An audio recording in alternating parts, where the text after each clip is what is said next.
Magandang umaga po sa inyo lahat. Alexander Lexter Jules, nagbabalik pa rin sa inyong update. I want ASAP ang spirit ng ASAP natin to dahil bumalik po ang original host ng I want ASAP noon na sina Darren, Robbie Domingo, Tony Pangilinan, and Maymay Entrata. O diba?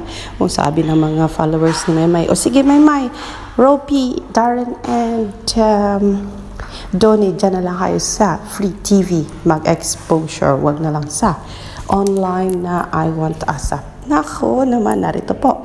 Robbie Domingo, Darren Espanto, Tony Pangilinan, and Maymay Entrata para sa opening ng ASAP natin to.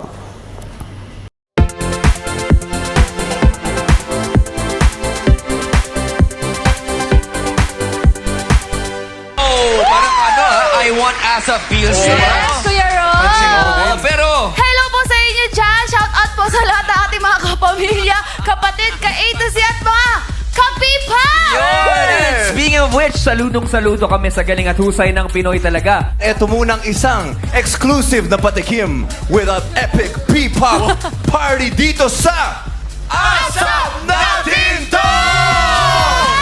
O, diba?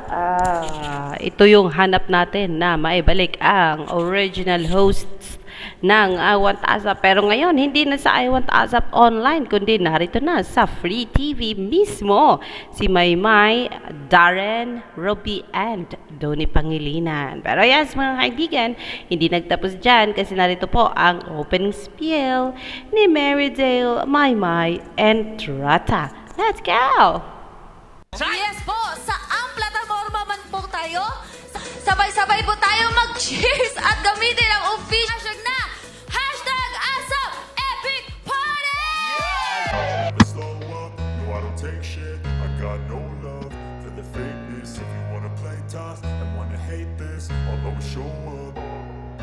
I don't ever slow up, no I don't take shit. I got no love for the fakeness. If you wanna play tough and wanna hate this, I'll always show up and make a statement. I don't ever slow up, no I don't take shit. I got no love for the fakeness. If you wanna play tough and wanna hate this, I'll always show up and make a statement. Everything I do so instinctive and so passionate. Every word I move so descriptive like an adjective. I got a vendetta against people with that.